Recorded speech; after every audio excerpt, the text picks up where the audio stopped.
Okay, just wait for some of our followers to join us and then we will get going in a minute or so.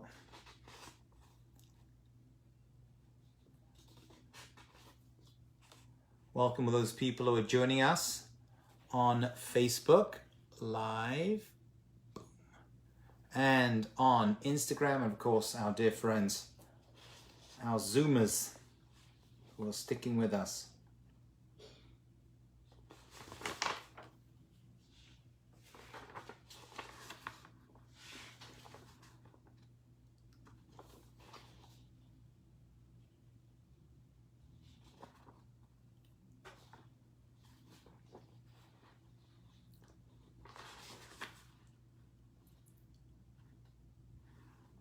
Okay, welcome everyone. Let's begin. A lot to discuss today. A fascinating topic. It's really connected to last week's topic. It's okay, it's its own independent topic, but I do want to just recap a few ideas with you from last week, just to put a context. So the topic this evening, my dear friends, is 5 signs we are close to the end of days. Let me explain that expression because it sounds better in Hebrew than it does in English. When you hear it in English, it sounds very Christian, Christological. It's not. It's a very Jewish concept. And everything we'll be looking at this evening, my dear friends, are from the Jewish prophets and Jewish writings. What are we talking about when we talk about the end of days? So what we are not talking about means the end of days. That's it. It's all over. That is not a Jewish concept in any way, shape, or form. What we're going to talk about this evening, let's get our terms very crystal clear, is that there is a principle in Judaism called the coming of the Messiah, the Mashiach.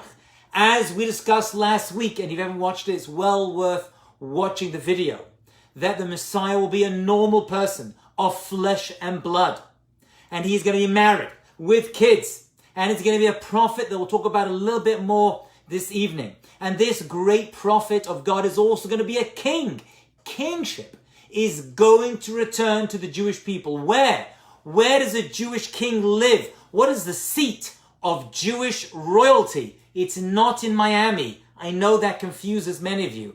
The real answer is in Israel, in the capital of Israel, which is Yerushalayim, Jerusalem, on Temple Mount, where we said last week the Messiah is going to be very important in building the third and final temple of the Jewish people in Jerusalem. And that is going to be the epicenter. Zion, Zion in Hebrew, is going to be where the action takes place.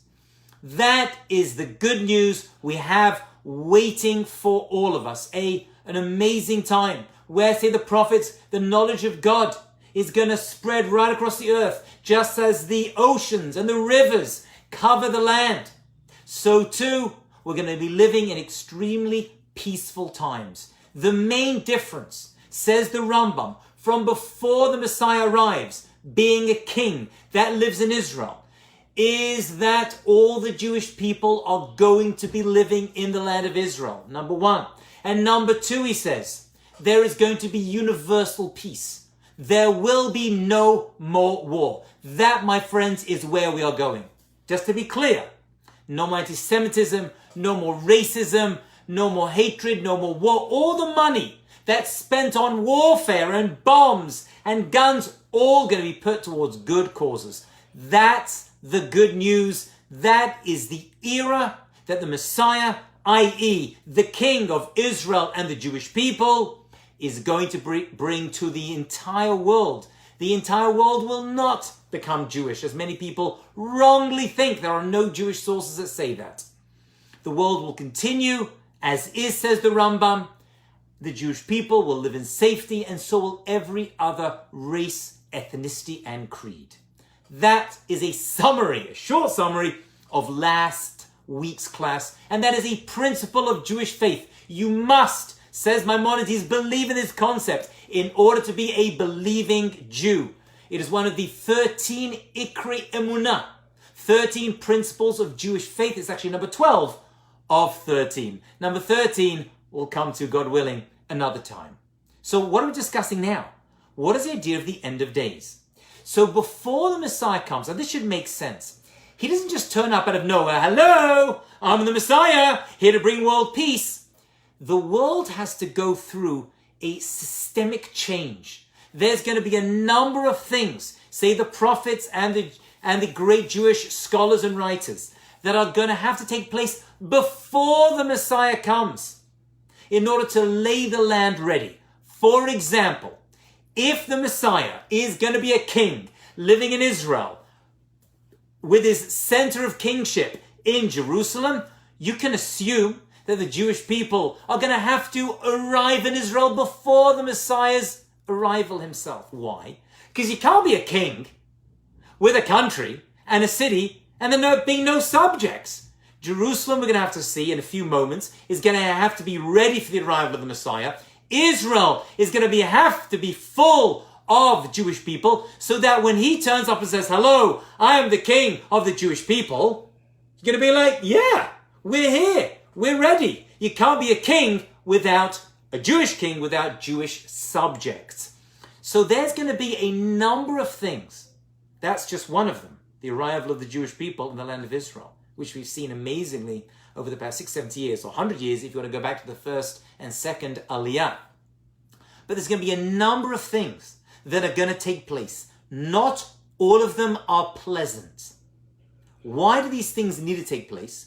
Because there's going to have to be a break, which we're seeing today, as I'm going to show you very clearly, a breakdown of the old order before the new order begins. We're going to have to see, my friends, a whole new reality come upon earth. And it's impossible for one person to create that. One person can make an incredible change, which the Messiah, i.e. the Jewish king, is going to do. But there's going to have to be a whole breakdown of society throughout the entire world before the Messiah can come and create this new world order. Some of those things are nice. Some of those are not so pleasant. Many of them are going to have to take place in the land of Israel, and the entire world, which we've seen for a number of years, are going to be having their eyes set upon the land of Israel. Everything that's happened in the land of Israel for the past 70, 80, actually 2,000 years, but specifically now, are all there for the end of days. Meaning that all these things that we're seeing in Israel to the Jewish people throughout the world, and throughout the world even not involved with the Jewish people, are all there to prepare, to put furrows into the land, as it were, to create a substance, a platform, a stage for this new beginning. That is our discussion tonight. I hope I've been as clear as possible to summarize last week and to give you an introduction for this week. So everything we're going to discuss, some of them are very nice, by the way. Some of them are there to send a clear signal to the world that before, again, we're talking pre-Messianic era. Everything we're looking at today in the world and everything we're going to discuss from the Jewish sources are there to show us the pre-Messianic era, the shutdown of the old order, so that the Messiah can come, this Jewish king, and create a brand new, healthy, fantastic world order. Let's begin with a Mishnah. A Mishnah, of course, is the beginning writings of the oral Torah. It's where we, the Jewish people, go to understand a lot of things. How to do a mitzvah, where, when, and that's a whole lot of other information that the Mishnah has, that the Gemara, the Talmud, comes along and double clicks on the Mishnah in order to explain it. So the Mishnah says, so we're talking scholarly work from 2,000 years ago, that a number of things are going to occur in the land of Israel before the Messiah comes. And it's actually ascribed to one of the great rabbis, Rabbi Yehuda, Tana, Rav Yehuda. And he says that in the generation before the Messiah comes, we're going to see that study halls where people study, places that were traditionally places where people would grow in scholarship and grow in learning, would become places for licentiousness. The Galilee, the north of Israel, is going to be under attack, says the Mishnah. This is not some weird, esoteric, Kabbalistic text. I will bring you one of those a little bit later this evening. But for now, let's look at mainstream Judaism. This is the Mishnah. You don't get more mainstream besides the Bible and Tanakh than this. The north of Israel is going to be attacked and, says the Mishnah, laid waste. The Gavlan is also going to suffer great neglect. Some people say this refers to an heir of Israel called the Gavlan, but others disagree. And they say that great Torah scholars, before the Messiah comes, are going to lose their authority. People are going to look down upon them, and they're going to be laid waste, and they're not going to be as great as they were in previous generations. The Torah scholars, before the Messiah comes, are not going to be anything compared to previous generations. Even we look at our ancestors, we look at our grandparents. Everyone talks about their grandparents with such pride, how much they did, how amazing they were, and we look at ourselves and like, we're in the shadow. We are the shadow of these great, great people. This isn't merely saying something bad about us, but it's talking about society in general is going to see a great breakdown at the end of days. The number of scholars, scholarly works, people who are full of wisdom, not knowledge. Knowledge is one thing, but people who have wisdom, chachmah, are going to decrease in the world.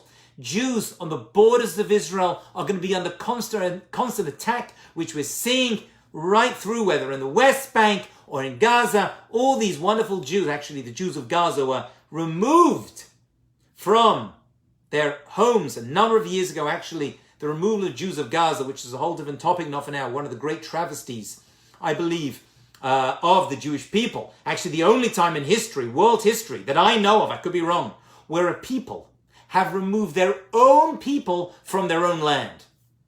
Extraordinary. The Mishnah references this and says Jews who live on the border are going to have to wander from town to town. The wisdom of great scholars will decay. Those who fear sin, says the Mishnah, will be despised before the end of days, before the Messiah comes, at the end of days. What does this mean? People who say, I believe in God, they're going to be laughed at. They're going to be mocked. Oh, you believe in God? Oh, you're prehistoric, right? If you're lucky, you're medieval. Right? What do you? You believe in God? Something which was a given, right? We, the Jewish people, were always the God believers, right? We always challenged God and argued, but we always believed in God. Actually, the non-Jewish nations always believed in God as well, right? They had a strong connection, the Christians and the Muslims. Atheism was a very far concept. Most people believed in God, and suddenly you go online or watch one of these shows nowadays, says you believe in God. Oh, please. You keep kosher, right? You're Jewish. Oh, please. That's so 1800s. The Mishnah says that's going to happen. Again, why is this going to happen at the end of days, i.e. before the Messiah comes? Because the Messiah is going to recreate a whole new understanding of God and the spiritual world. In order for that to happen, there has to be a vacuum. Then the Mishnah finishes. There's a lot more in the Mishnah. I don't have time for it because I have 5 signs to get through this evening. But it says the following weird words.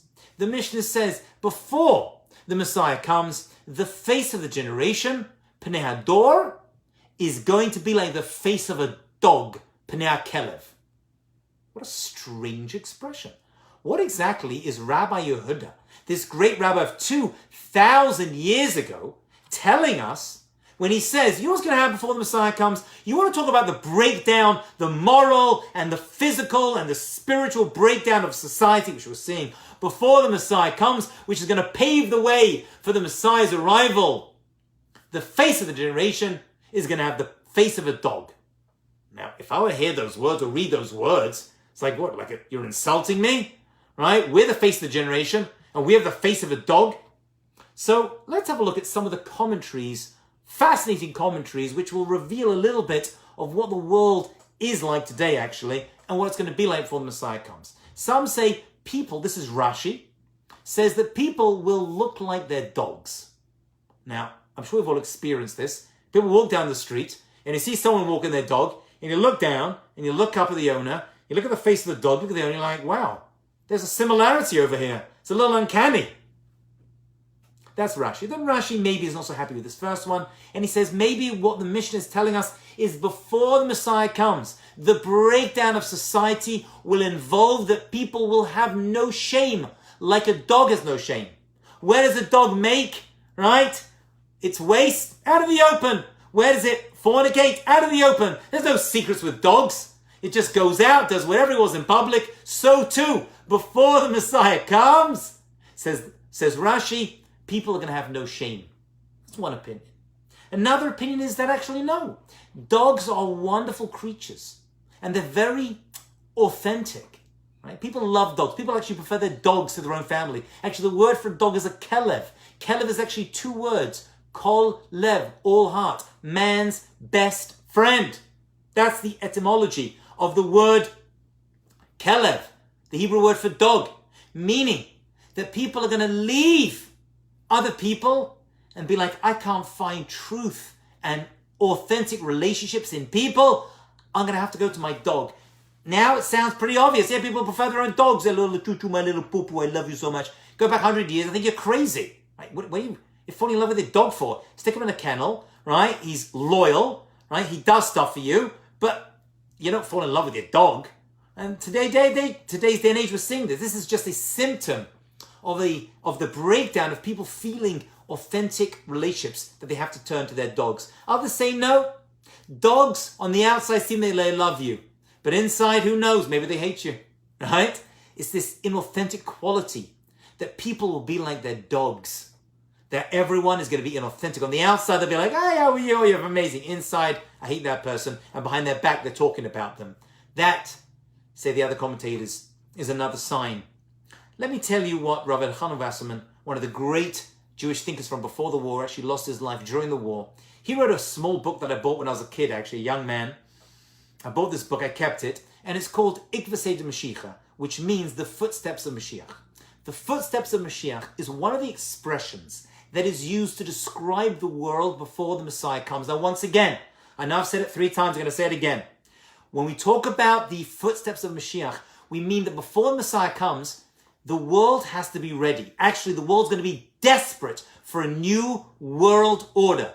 To appreciate the new world order, there's going to be a breakdown of the old world order. So God is going to foment a great change in the world. And a lot of it is real disappointment that people are going to feel right before the Messiah comes. So that's what the idea of footsteps means. Footsteps means right before, right? You hear a person's footsteps when they're very, very close. So to right before the Messiah comes, before the Jewish kingship returns to Israel in the form of this Jewish king, the Messiah, he says, quoting our Mishnah, the face of the generation, or the face of the dog means. Have you ever seen a person walk their dog? Where does the dog walk? Always in front, rarely behind. And if they're off their leash, they run ahead of their owner. Now, if you were to look at this scene, what would you say? That the dog is leading. How do you know the dog is not leading? Because when the owner makes a left or right turn, what does the dog do? It turns its face, doubles back, and goes after the person. So too, the face of the generation means the leaders of the generation. And you think they're leading, but they're not leading. What they're actually doing is following their population, their people. The face of the generation, the face of the dog, they just turn in their dog and they just say, whatever you want, we'll give to you. Right? If you're upset, they're not real leaders before the Messiah comes. Just followers. And every leader is just another follower. Tell me to do it and I'm just going to give in to your whims and your demands. This is part of the breakdown of the old order, that the old leaders have lost their power. It used to be that leaders were really powerful people. Jewish kings, for example, they were the judge, the jury, the executioner. Kings and queens of queens of England had tremendous power. Now they're just figureheads on a coin or the back of a stamp. You lick, that's it. But it used to be that tremendous power. That power is gone. It's been dissolved and is in the hands of the population. This is actually a sad sign. A sign that we don't really have true great leaders. And this, he says, is one of the signs. The Mishnah is telling us that the Messiah is close. All leaders. Why? So that the new true leadership, which will come from Zion, from Israel, from Jerusalem, is going to be open for redemption.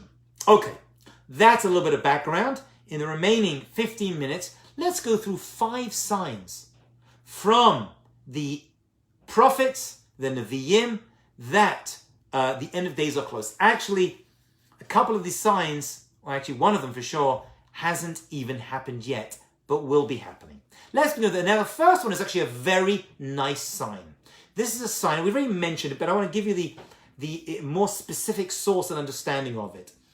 We know that the Messiah is going to be a king living in Israel with the center of his kingdom in Jerusalem, and the temple is going to be rebuilt on Temple Mount, which right now has the Mosque in Al-Quds. We'll come to that a little bit later. That's going to be removed by the Muslims themselves so that we can rebuild our third and final temple. We said that in order for a king to have a king, he needs a city. The city is Jerusalem. I know here in America, it became an official reality recently in the past few years, but we the Jewish people for 2,000 years, actually more, thousands of years, have known that Jerusalem is the capital, the eternal capital of Israel and the Jewish people. In order to have that, we need to have Jerusalem rebuilt and populated. Says King David. King David was actually the great-great-great-great-grandfather, son of the Messiah himself. Actually, one of the proofs we mentioned last week that the Messiah is the Messiah is that he's going to have to prove his direct lineage from King David. King David wrote a book called Psalms. Actually, he wrote many of the Psalms. Many others he edited and placed inside the book of Psalms. In Psalm 147, verse 2, King David says, Bone Yerushalayim Hashem, God is the builder of Jerusalem. Nidchei Yisrael Yekanes. And he's going to gather together the dispersed people to Jerusalem. These are seemingly two different concepts. One, God is the builder of Jerusalem, whatever that means. And two, he's going to gather together the Jewish people. Say the commentators what King David was telling us. And it makes sense. It's common sense.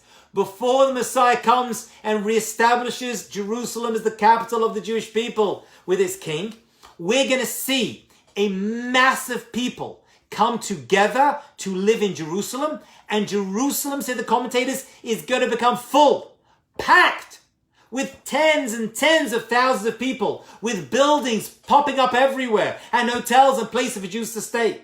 As we've seen over the past 20, 30, 40 years now, in case you think this has always been the way, it wasn't. Go back 60, 70 years, definitely 100 years, Jerusalem, you couldn't give it away. Moses Montefiore built a windmill to attract people to move to Jerusalem and to live there, but you couldn't. It was scary, it was dangerous, right? The Jordanians were controlling it, right? And now the Palestinians. It was a very Arab, very scary place. My grandmother moved to Israel a number of years ago. My mother, who should live and be well, was born in Israel. And you couldn't just go to Jerusalem. It was a scary, dangerous place. You couldn't just walk into the Western Wall like we... Now, hey, we all go there, right? I've led 30, 40 trips to Israel. Of course, everyone stops. Every birthright trip stops at the Western Wall. It wasn't like that. Right? In 67, you couldn't even step a foot near the Western Wall. Right? If you were, it was a dangerous place to be. You could, but it was very, very dangerous. Okay? Say the prophets, when you see Jerusalem built up, that, says Rashi, it's so tight to what, you know, Ben Yehuda, right? You know, Machane Yehuda, right? Erev Shabbat, you can't even squeeze by. That's a sign. It's a sign that Jerusalem is preparing itself with people living there and tourists visiting. And now the Kotel is packed on the Jewish holidays with tens of thousands of people. We've all seen the videos. We've all maybe been there as well to experience those special moments. This is a clear sign to the prophets that the Messiah and the end of days have become. That's number one. As the prophet Isaiah says, chapter 49, verse 19, I'll quote, As for your ruins and your desolation, your devastated land will now become crowded with inhabitants, and those who devour you will be distant. Our enemies will be pushed away as Jerusalem is becoming the hub in many ways, physically and spiritual and geographically and economically, of the entire world. That's number one. Sign number two. Number one was Jerusalem built up and everyone living over there, and hard and expensive. It's going to be difficult to even buy a property over there. Number two is the land of Israel, say the prophets and the commentators, is going to blossom with great and beautiful vegetation before the Messiah comes at the end of days. Why? Why is that important? Why? And let's have a look at the commentator. This is Ezekiel the prophet, chapter 36, verse 8. You can look it up. O mountains of Israel, let your branches shoot forth and yield your fruit to my people, Israel, for they are about to come home. That's a reference to the Jewish people returning to Israel before and after the Messiah comes. Why is that important? Why do we need beautiful vegetation all over the land of Israel that we've seen? And by the way, once again, in case you think that the land of Israel was always full of vegetation, of course, read the work of Mark Twain, just one person, in Innocents Abroad, and he talks about schlepping through Israel, and he loved Israel, he loved the Jewish people, and he talks about it as desolate and barren, and nothing is growing out of this harsh and desert landscape. And now, we got so much fruit, we're importing it. Actually, not just the fruit. Israel today has really solved the water crisis, right? That's actually spread. And not only that, we've figured out how to irrigate land that previously could never be irrigated. We are bringing water to barren, dry, desert land. Look at the Negev. It's blossoming itself. This is biblical, my friends. This is not coincidence. Actually, we got so good at this drip irrigation system, we've actually exported this knowledge for free to African nations, right, who also suffer from drought and lack of water. This is part of the prophecies, my friend, that we're seeing. Why? Why is that important? Why, as the prophet Isaiah says, we're going to see open rivers on high hills and fountains in the midst of valleys, making the wilderness into a pool of water and dry land into springs of water. Why is that important? Says Rav David Kimchi Radak, one of the commentators from hundreds of years ago. Why is this? He gives two answers why this is important as a prelude to the arrival of the Messiah. Number one, we got Jews clearing out the land, creating a beautiful new land. And in order to do that, they're going to have to sit in the shade of these beautiful trees, eat fruits, vegetables, then grow fruits and vegetables and sell them, which we're doing, exporting these wonderful things. So in order to have a functioning society, you need vegetation. That's one answer. Then he gives another answer. And by the way, usually when commentators give two answers, it means they're not so happy with their first one. And his second answer is even more fascinating. He says, in order to show the world, which we've done unequivocally, how amazing the Jewish people are when they focus and they live on their homeland. When they take on their birthright of the land of Israel, the great and amazingness of the Jewish people in Israel. This stuff we are seeing in the world today, amazing. How can it be? How do we create this amazing, beautiful land full of vegetation when the rest of the Middle East is a barren, dry desert that is existing on oil and pretty much only oil? And we, the Jewish people, have created in 70 years, a whole nation of startup companies with technology and fruits and vegetables and businesses that's exporting in ways, I don't have to go through it, you know. This is so that the world can look at us and be like, wow, this is not normal. It must be. This is the homeland of the Jewish people, and they are there to create a whole new world reality. That's number 2 of 5. Number 1, building up of Jerusalem and the return of the Jewish people to Israel and Jerusalem. Number 2, the blossoming of the land of Israel and the powerful sources of business that are being built up there. Number 3 is actually not so pleasant. Remember, all of these are signs that we're close to the end of days because they're all necessary to break down the old order, to recreate the Jewish people in their homeland together with the Messiah, the King of Israel, so the entire world knows, so that can begin the Messianic era of true world peace, a new world order. This insanity that we're seeing in America and Israel and the world today was predicted and known and planned by God in order to create a new reality. Number 3, however, is a little bit challenging. And that is, say the commentators, a number of commentators talk about this, there is going to be a lot of pain and war that is going to come from the Arab nations onto the Jewish people that surround Israel, and actually in Israel that surround Jerusalem, and actually in Jerusalem itself. There is this, what I would call a seesaw effect between the Jewish people and the Arab nations.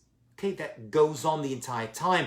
We're always at a certain, we've had peaceful times, less peaceful times, but there is a seesaw effect between us. Now remember, that the Arabs see themselves as descendants, literal and spiritual descendants of Yishmael.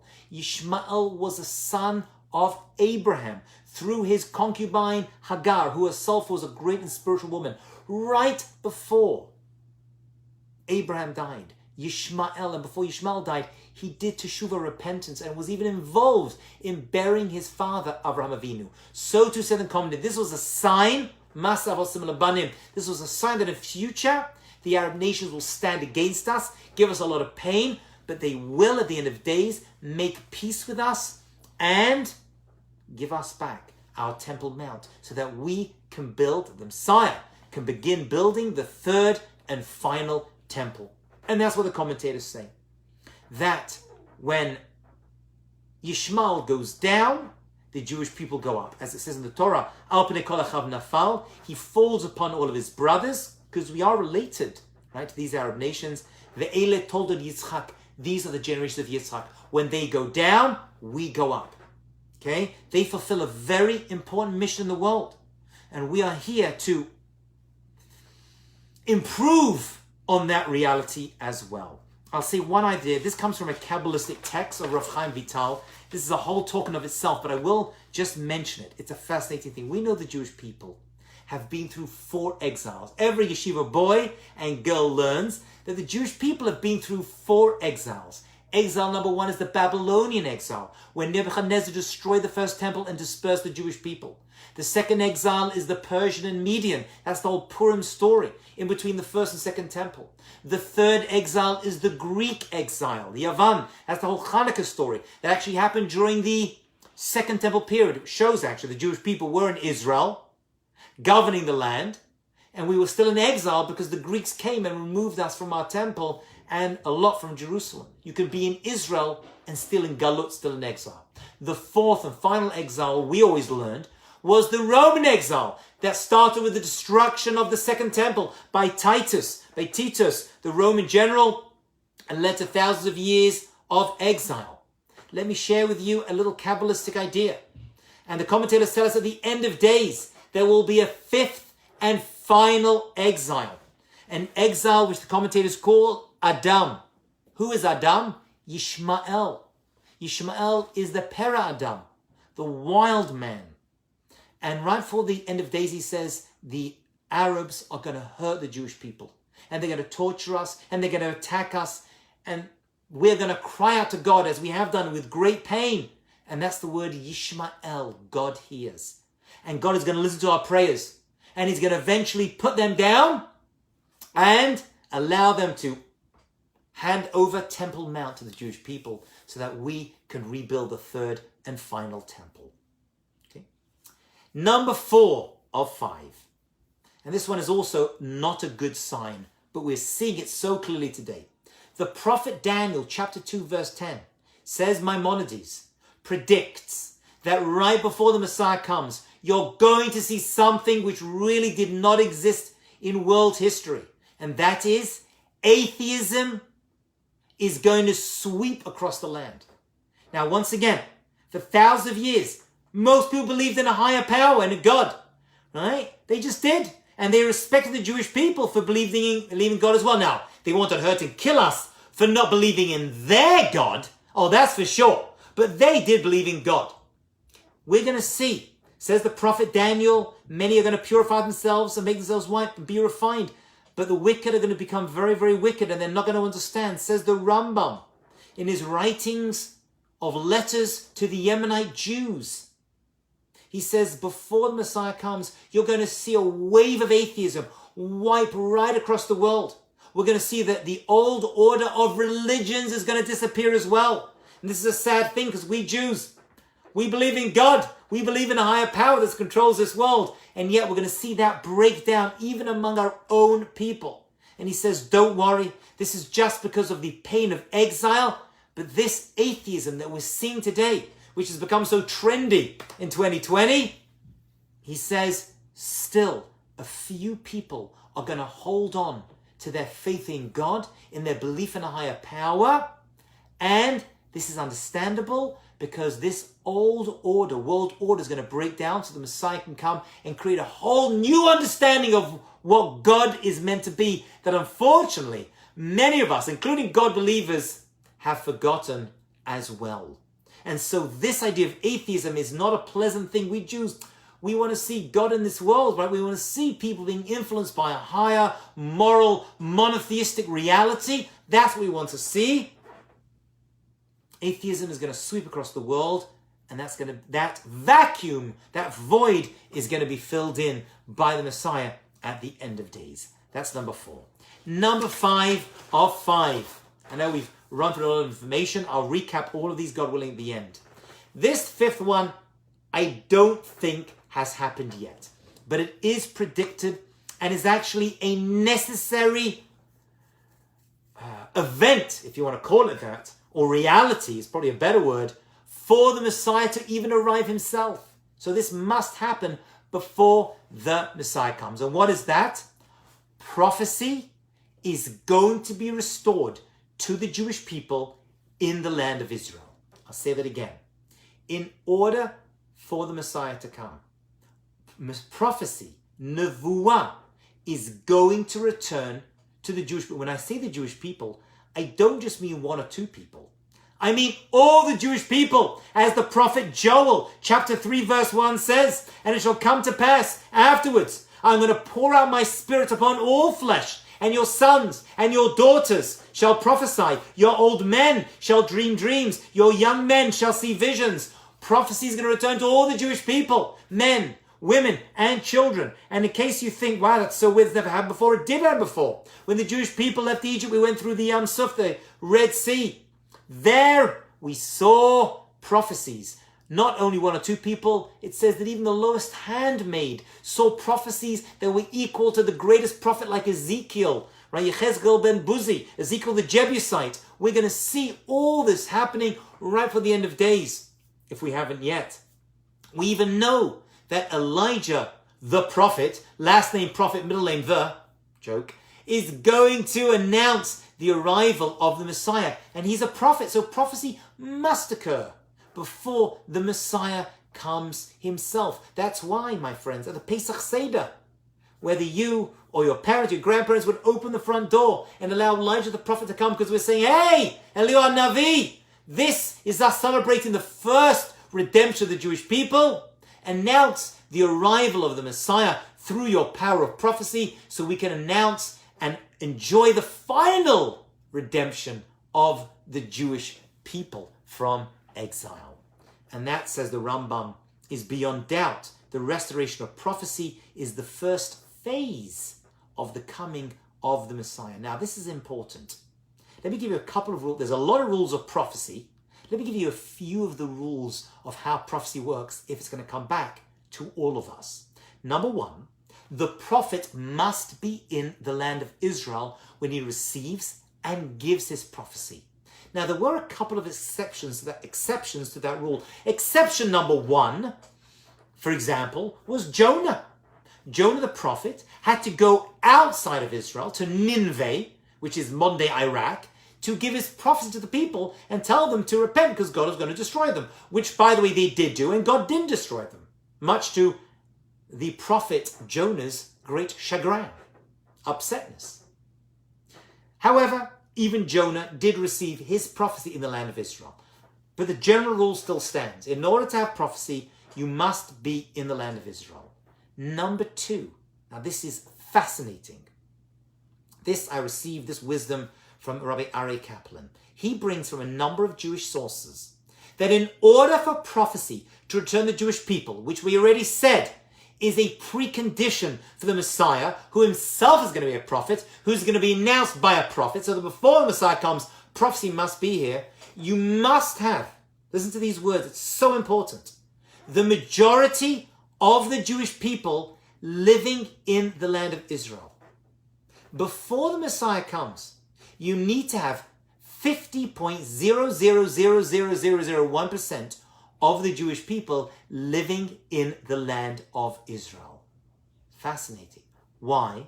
Because when the prophet spoke in Israel, he wasn't just talking. he was channeling the power of the land, because he had to be in the land, and he was channeling the power of the people themselves. He was speaking to them, but also on their behalf and in their merit, which is why you saw from history, many prophets lost their prophecy when the Jewish people were not fulfilling the will of God. And so, in order to have prophecy, you need the Jewish people in Israel. By the way, this is the key point, the punchline. Today, in the year 2020, for the first time in 2,000 years, we are about, if they open the doors to us again, to have more Jews in Israel than outside of Israel. That is a crucial reality that you need to have for prophecy to return to the Jewish people and to the world. You need to have the majority of the Jewish people in Israel. For the first time, that scale is about to tilt from the Jewish people in Israel above the Jewish people outside of Israel, which has been the case for 2,000 years. And so, my friends, we have our 5 signs that are all there to prepare us, the world, Israel, and Jerusalem for the coming of the Messiah. Number 1, the rebuilding of Israel, the return of the Jewish people to Israel, and the rebuilding of Jerusalem, and the packed effect of Jerusalem itself. Number 2, the blossoming of the land of Israel. Number 3, Arab nations hurting us, right? Being there, challenging us to live a better life, right? All of that's important as well for us to conquer Jerusalem, all of Jerusalem, which is all Jewish territory. Number 4, the wave of atheism.